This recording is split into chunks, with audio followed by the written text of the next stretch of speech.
now, ladies and gentlemen, what do we have here? We have ourselves a nice package from Amazon, and this in fact is from Amazon US, because you can't get these in the United Kingdom. So I bit the bullet and paid a certain amount of money to get this shipped directly from the States, basically just because I couldn't really wait to see what it would be like, and you join me in an unboxing. So, as you can see, we have the advertisements for the Fire phone, which I'm sure we'll be paying a lot of attention in getting, but what you might find interesting is, of course, yes, it's a hard drive, but the Seagate Backup Plus, but here's the important bit: 8 terabytes.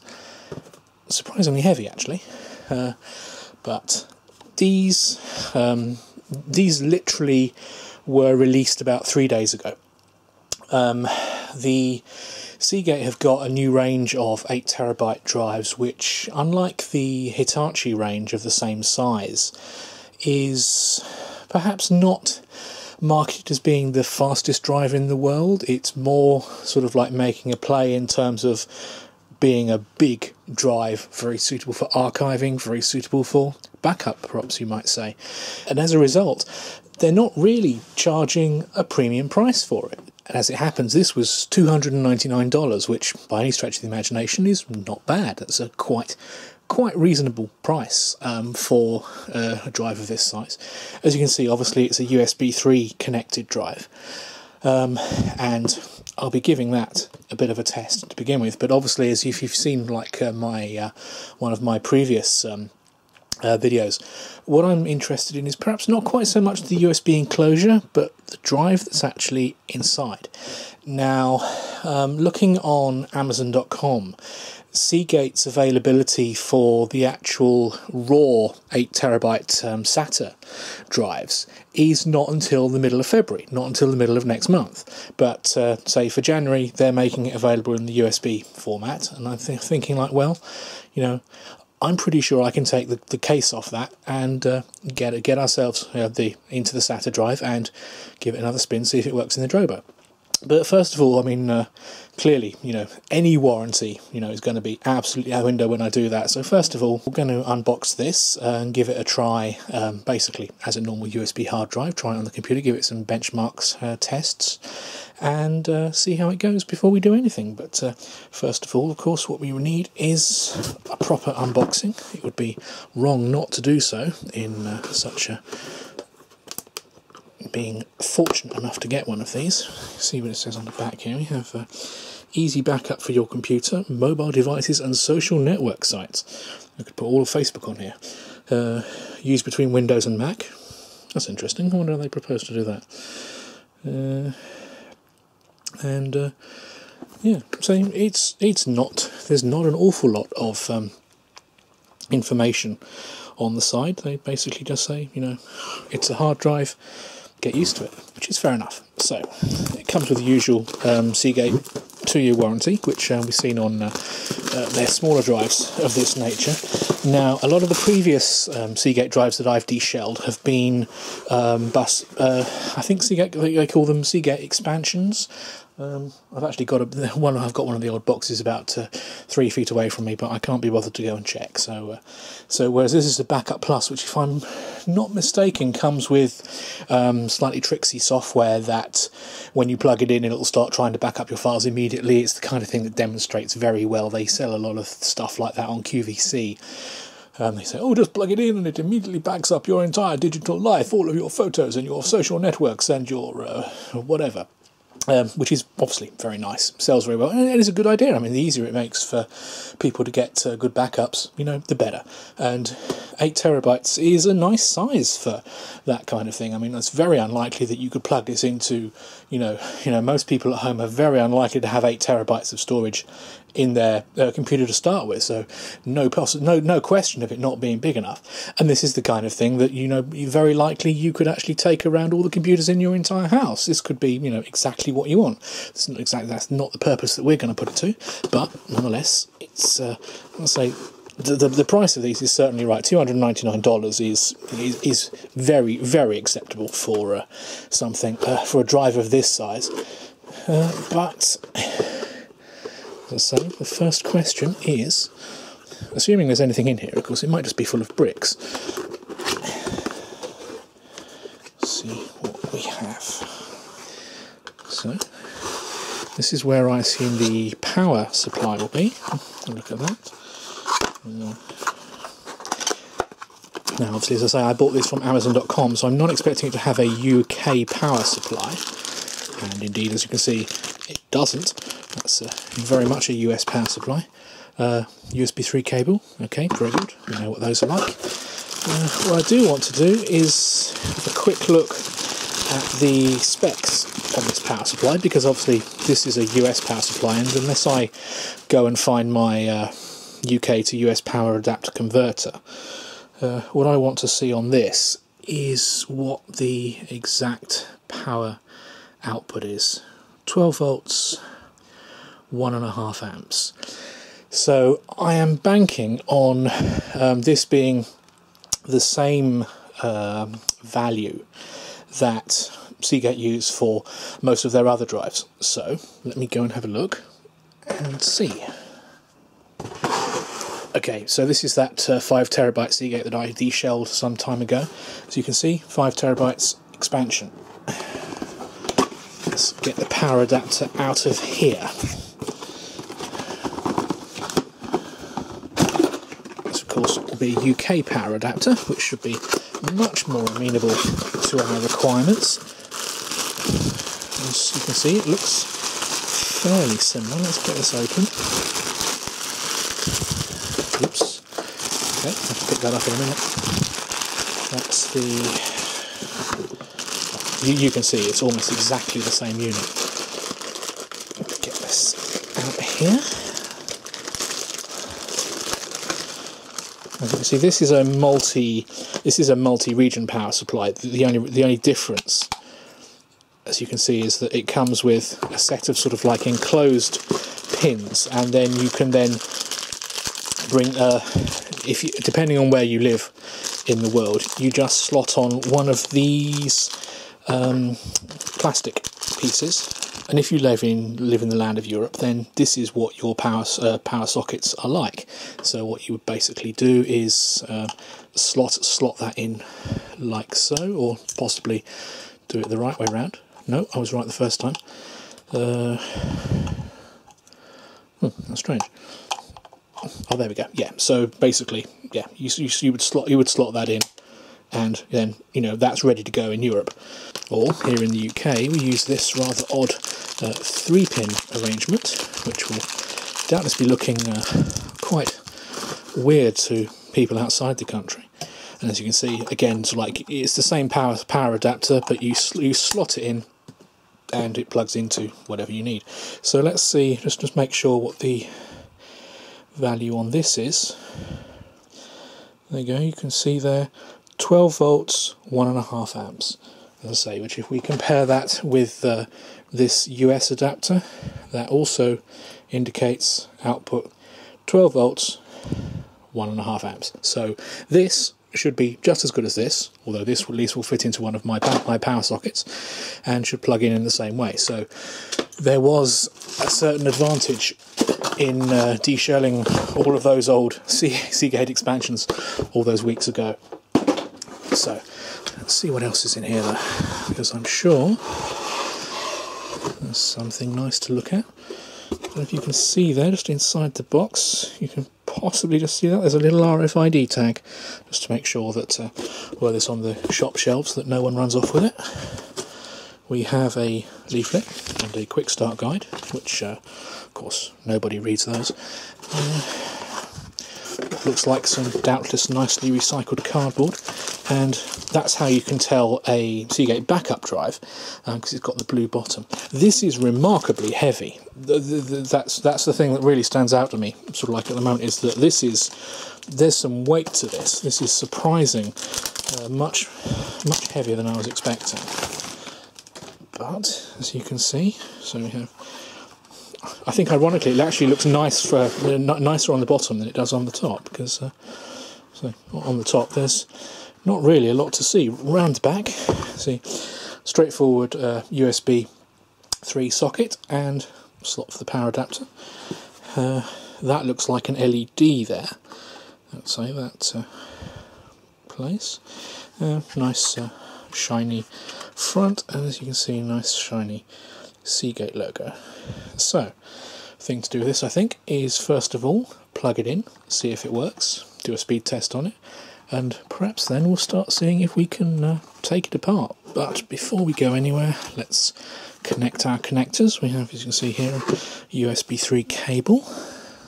So the unusual looking pin-out connector on the back, but quite standard for USB 3. Plugs in there. Nice and simple. And then our UK power supply, which I'm pretty sure will work and is not going to blow the thing up. That plugs in there. And right, ready to go. So let's go plug it in. I'm going to cheat very slightly here and plug this into the back of a Mac Mini. Only reason I do that is because the grown-up iMac, which I have, doesn't have USB 3. It's a slightly older model, and as you can probably see, it the universally accepted problem with USB ports is that you always plug the cable in the wrong way around. First of all, right, but there we go. That's in. So cable follows us all the way over here to the drive. So let's give it some power. And well, we can see the little lights come on, a bit of a noise, and over on the computer you can see, and that's quite interesting, the Seagate RSS Backup Plus Desk. It's interesting. Well, I'm running VMware at the moment, so that's why it's asking, giving me the choice of where I want to connect it, but I'm going to connect it to the Mac.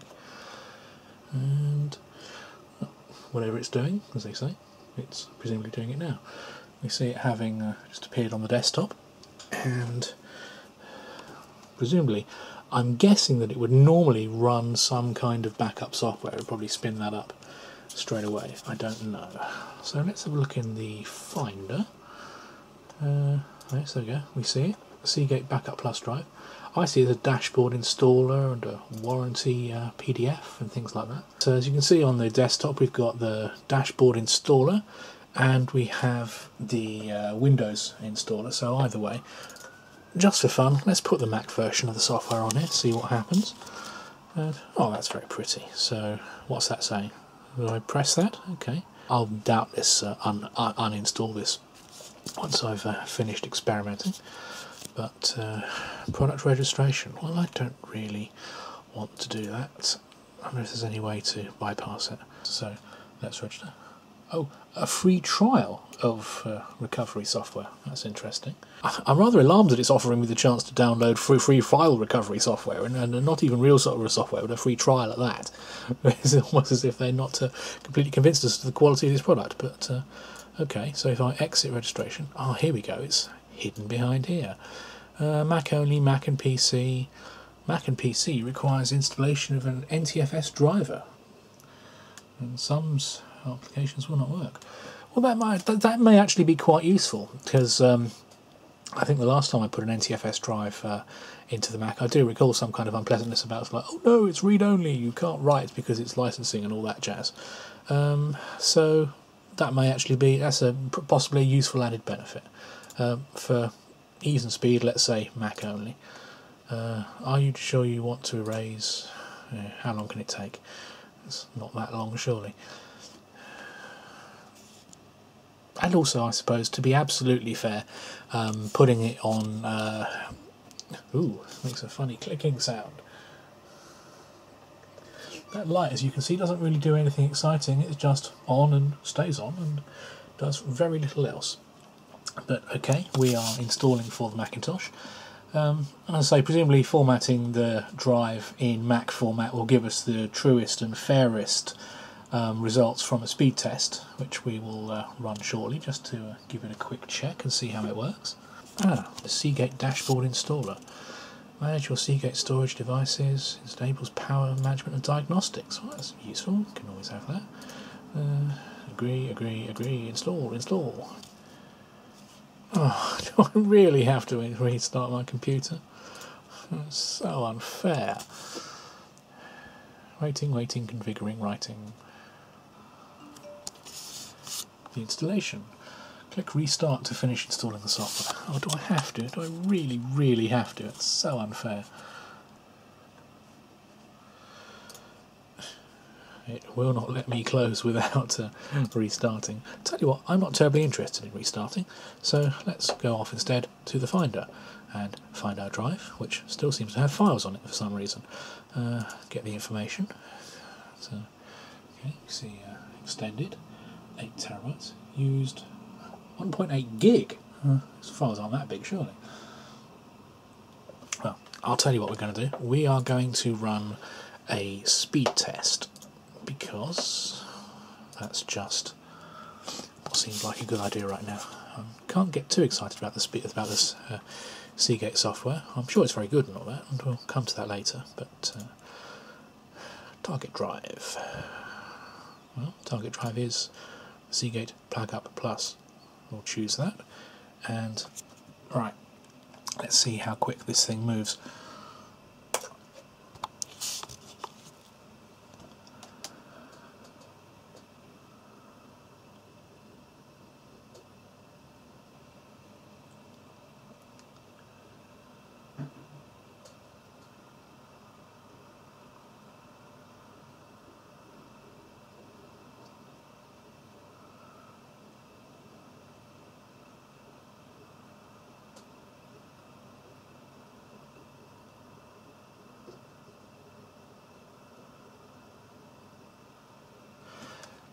About an average of a pretty even 170 meg in both directions. That doesn't seem too bad really after all. So let's give it a... You know what? Let's go the full Monty. Let's go and see what that software is like. So I'll restart the machine and come back and have a look. Okay, let's have a look at this Seagate software and see what it does. Connect a Seagate dashboard enhanced drive to activate features. Well, drive is indeed connected, and there we go, we see Backup Plus. Shows a serial number, shows a firmware version, 8 terabytes free, backup mobile content to your storage device and the cloud, or social. Share and save your social media. I wonder how that works, it looks a bit odd. Go to share to publish pictures and videos, go to save to manage your downloads. What does the thingy do there? Enable shortcut desktop items, logs, updates, check for updates. You know something? I think there's nothing at all interesting here. Manage. Oh, what's that? We've got there a few files. Okay, register this device. Yeah, well, can't get excited about that. Control the external lights on your drive. Turn lights on, turn lights off. So if I say turn lights off, then I imagine the light over here it turns off, and if I select lights on, oh, the light comes on again. I've seen lights come on and off before, but never has it meant so much. What about support? Data sheets, reviews, articles, troubleshooting, downloads. Select region support for Seagate dashboard. This is so boring.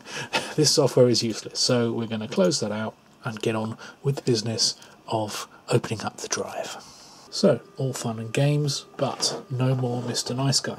Time to get inside the drive and see what there is to see. Let's take a close look actually at the markings on the drive there. We have, you can see, FCC, CE, the always pleasing NOM designation. That's a good thing, that sounds like good eating. As you can see, Backup Plus desktop drive.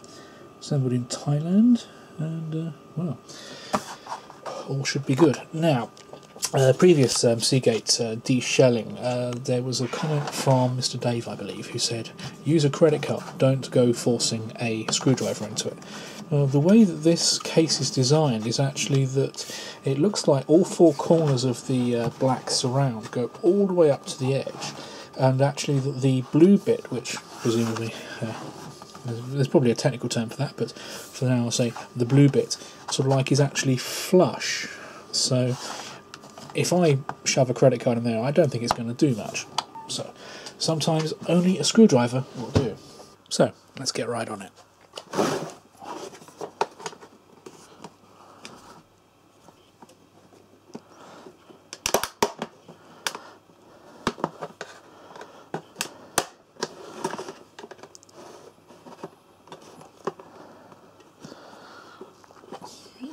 Just about to see the blue thing there.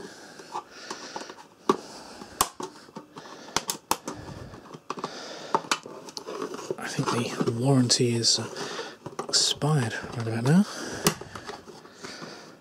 As you can see, once you know how, opening these drives is not usually too much of a problem.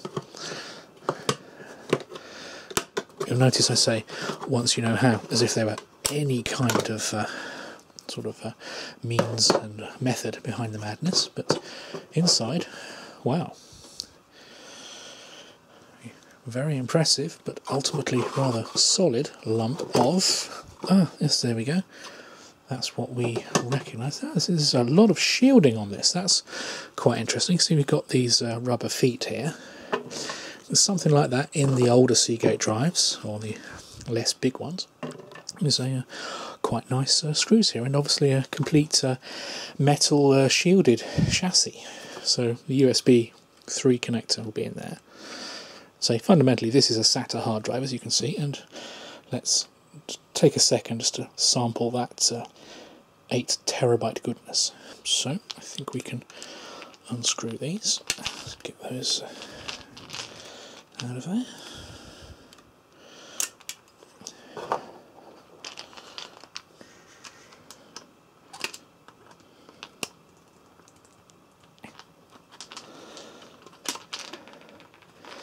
A little bit tricky doing it while leaning around the camera, but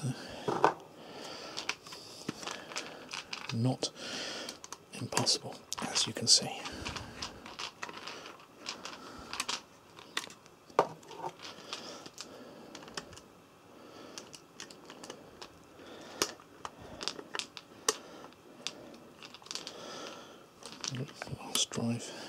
Last screw comes out. So what I'm expecting is that this will probably just slip forward, as it does. And there you can see in there, that's a fairly standard looking Seagate SATA to USB 3 converter, very similar to what you see in the backup and the expansion hard drives, but as you can see, this extra metal casing, that's definitely, well, presumably there for a reason. And see what comes out of it. This is obviously, as you can see, is a perfectly normal SATA drive. So in this form, at the moment, in this country certainly, possibly even in the States as well, you can't buy these separately. So we have an 8 terabyte SATA drive. What are we going to do with it? And yes, the answer is we're going to stick it in the Drobo. So let's bring up the dashboard on the Mac. Now, in this Drobo, this is the one that you may have seen being used in a couple of other videos of this nature. The last deshelled drive I stuck in here was a Seagate 5 terabyte one, so we're going to give it something a little bit bigger now. It's also got a Western Digital 6 terabyte hard drive in there. The outlay line of the drives here is 45654, so I think we'll take out the Western Digital green at the bottom, replace that with 8 terabytes of Seagate goodness, and see how it works. So just make sure that we have space for our files there, and the answer is no, they're not shown. Now this is something that happens. Sometimes I find that when the 5N is first powered up, the Mac sees no files at all, even though Drobo shows in the dashboard and is normally quite happy with the situation. It's like the actual Mac OS Finder itself just sees a blank directory, which is no fun at all and possibly rather concerning. But what I find is that turning it off and turning it on again works. That is really not terribly satisfactory at all. But you know, for the reasonably infrequent use I make of this otherwise rather expensive system, well, I put up with it for now, and I probably shouldn't. perhaps that's something I'll look at later. But as you can see here, we are restarting the unit, and hopefully once it can see our drives, then I'll feel a little bit happier about treating this to a drop of extra storage. I really cannot get over how heavy this drive is. And actually, one thing that you might find slightly interesting is that when you compare this to ordinary hard drives, generally speaking, this area around here is usually sort of like quite recessed. It's not necessarily the full thickness of the drive, but in this case, this black plate here on the bottom, so it actually goes all the way to the edge of the drive. It's like it's absolutely solid inside. There's no, presumably there's lots of platters or whatever and involved. It's well, as you'd expect, there's a certain amount of magic, I suppose, in a hard drive of this size. Certainly at the moment. I mean, these are still, pretty new, but yeah, interesting. So I think our Drobo is just about finished starting up. So let's give it a spin. These things do take a real long time to wake up, and the speed of the Drobo dashboard and actually spotting that one of these is online and apparently ready to go is terribly slow in some situations. Wonder if that's possibly an issue with the Drobo itself, or maybe there's an issue with the networking on the Mac or something like that. That might be my fault. There might be something I can fix about that. But as you can see here, we're still dashboard is still stuck on looking for connected Drobos, whereas the Drobo itself gives every appearance of being set and ready to use. But until actually any Drobos are seen, there may not be much we can do. So let's have a quick look in the Finder, see if there's Finder sees a Drobo 5N, but can it connect? And if dashboard can't see it, then I'm pretty sure that Finder won't be able to. As you can see here, this really is just super annoying, so there doesn't really seem to be a great deal that can be done apart from the terrible bottom line of turn it off and turn it back on again, and hope for third time lucky. Right, lights on, and the item is showing itself in the Drobo dashboard. There always is that time between it showing the dashboard and it actually being able to tell you the capacity, because it says it's still in the process of final stage of starting up, and as you can see, I mean, there's no indication from the lights on the front that anything is happening. I suppose really this is probably my fault for just only turning the Drobo on and off when I need it. I don't need it powered 24 hours a day. It's I use it primarily sort of like for storing archive files rather than something that I need online all the time. So again, you could possibly argue that Drobo is just massive overkill for that kind of use anyway. But nonetheless, we'll wait a few seconds, and when it's finished starting up, we can start mucking about with it and taking drives out and seeing if the Seagate actually spins in it or not. I'm going to take the flashing of that green light to assume that something is happening. It's certainly not any file access from anything else on the network, so perhaps it's defragmenting or fixing itself or something. Right, that's a little bit more like it. We have a dashboard, we have a capacity. Let's see if we can connect to it from the Finder. I have a nasty feeling it won't, but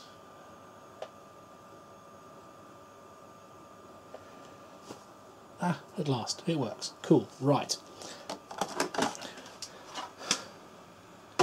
Let's muck about with it. Now, as we can see from the dashboard, so, see the status of the Drobo, and we have 45654.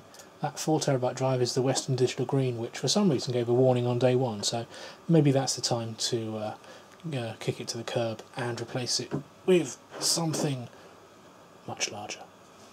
Once again, can I emphasise, 8,000 gigabytes of archive hard disk drive. But does it work in a Drobo? That's a good question. Let's try. Out comes the 4TB Western Digital Green. Thank you, Western Digital, you have worked hard for us. But any moment, the dashboard will notice what is going on. It will cry shenanigans. It will be most unhappy. We have red lights, that indicates that it's seen the absence. We have flashing yellow and green, which means, for God's sake, don't touch the rest of these drives, you fool, you'll bring us all down.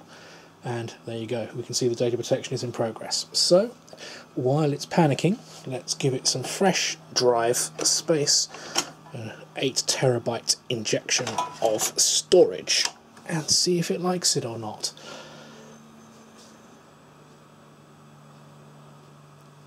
Hopefully that nasty flashing red should change to a pleasing green or green and yellow at some point once it realises there's a drive on hand. Now, replacing a 4TB with an 8TB, again, the way that Drobo works is really quite odd and strange, but with the best of intentions. So I'm not expecting that to add an enormous amount of extra free space to what's on hand, but we'll see. I think I had 2 gig free before I started pulling that drive, so let's see what happens when it actually recognises that 8TB and brings it into its loving arms. Why is there a red light there? Oh no, it's changed its mind about that one. Oh, and I see yellow and green happiness, and well, as you can see, sticking in an 8TB drive has brought about an impressive 1TB of extra storage space. Man, that was expensive. But again, that's kind of to be expected, because especially this Drobo, it's running in dual drive redundancy mode, so it can't really make an extra lot of use of that 4TB of that 8TB. The difference between that and the 4TB drive that was there before, it's another 4 drives of data, yes, but it also means that it's 4TB more storage that has to be accounted for redundantly across these existing 4 drives. So that's fine. Again, sort of like in the future, so that's now 4, 5, 6, 5, 8. In the future, as these drives get bigger, if they get replaced with 8TB drives, assuming I get hit by the lottery bus and end up with more money than sense, then you'll start to make better use of the available capacity. Or I could just turn off the dual drive redundancy, turn it down to 1 drive redundancy, which I may still do. I'm just still being stupidly cautious at the moment, particularly with the number of times I have to restart this damn thing before I could get it to work. So yeah, possibly too much caution there. But as you can see, it looks happy. It's doing something. If we go back to the status page, we should be able to see how long it's expecting that to run. 90 hours, goodness me. So I'm not expecting it to really take that long, but I am expecting it to take a certain amount of time, because it's going to be moving, well, at least 4TB onto that drive, possibly even more. So that seems like a good point, for the moment at least, to call things to a halt for today. I will go and upload this to YouTube now, and when it's eventually finished flashing its lights and reformatting or re-landing the data onto the various drives, we'll see how long it takes. I'll let you know. But in the meantime, wow, that was fun for an awful lot of time and effort for not a lot of effect, but you know, let's see what happens. It's always a good way of passing some time. So, thank you for watching. If you've got any comments, please leave them, and see you soon.